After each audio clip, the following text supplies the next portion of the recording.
आपके पिताजी का नाम गोवर्धन दास जी है। ठीक है। वृंदावन का एक बड़ा प्रसिद्ध पर्वत है गोवर्धन। यस है। ठीक है। आपकी माता जी का नाम कमलेश जी है। कमलेश जी का मतलब होता है कमल के भगवान। ठीक है। मैंने थोड़ा और आपके बारे में पढ़ा। आपकी वाइफ का नाम वंदना है, ठीक है। जिसका मतलब होता है स्तुति पूजन। आपका नाम चंद्रशेखर है, जो भगवान भोलेनाथ से जुड़ा हुआ है। जिनके नाम पर आपने मूछ थोड़ा स्टाइल, चंद्रशेखर जी के जो हमारे स्वतंत्रता सेनानी थे, ठीक है। वो भी एक ब्राह्मण समाज जन्म में थे। जब आपके परिवार में सभी कुछ हिंदू धर्म से जुड़ा हुआ है, चंद्रशेखर जो है वो इतना एंटी हिंदू या एंटी ब्राह्मण क्यों हो गए? ये सवाल तो आना चाहिए था।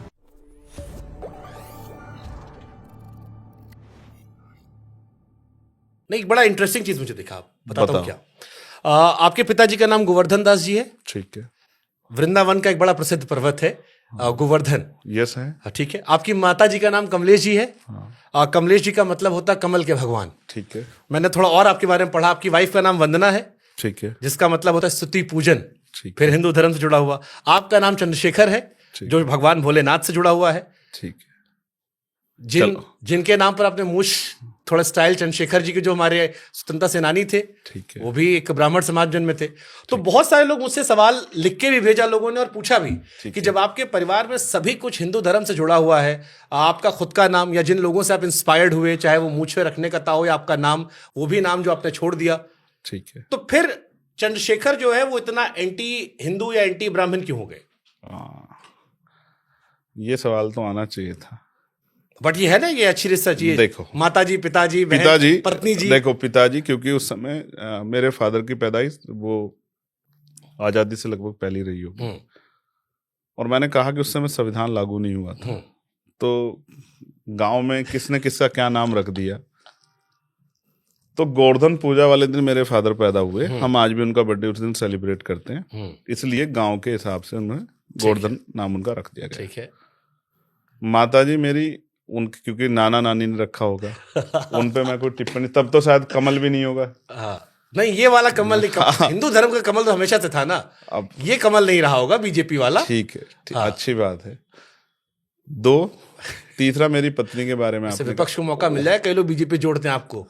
ठीक है, नहीं नहीं, ऐसा देखो, कोई क्या जोड़ता है उसका ठेका लेके नहीं मैं बैठा। अब पत्नी का भी नाम, पत्नी का वो मैंने नहीं रखा, वो आपके हाथ में था भी नहीं। हाँ, रही बात, और आपका नाम जो भोले शंकर के नाम पे रखा, वो मेरे पिताजी ने रखा।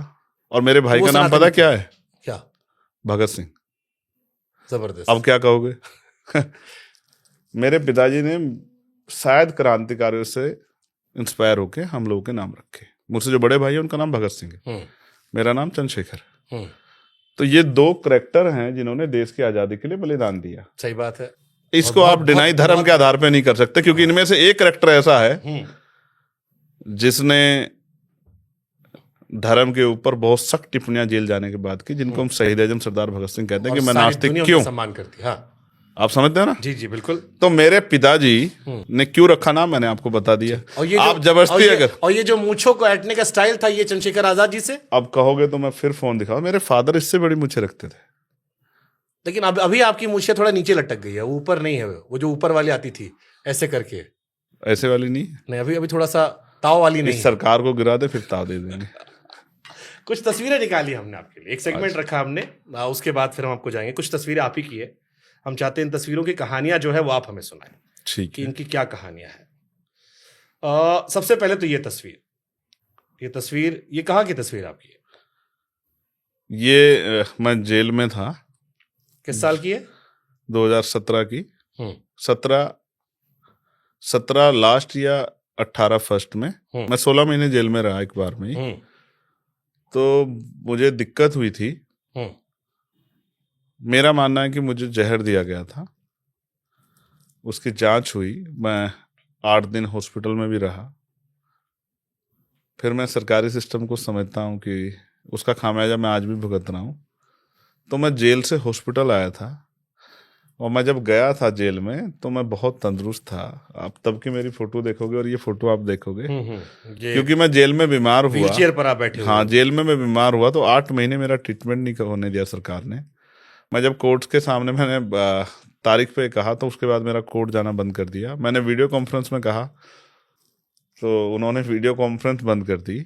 और फिर एक बार जब जज साहब वहाँ भ्रमण पे आए तो मैंने उनसे कहा, तो उन्होंने मेरे कान में कहा कि हम मजबूर हैं, क्योंकि हमें सरकार के हिसाब से काम करना है, सरकार का हम पे प्रेशर है।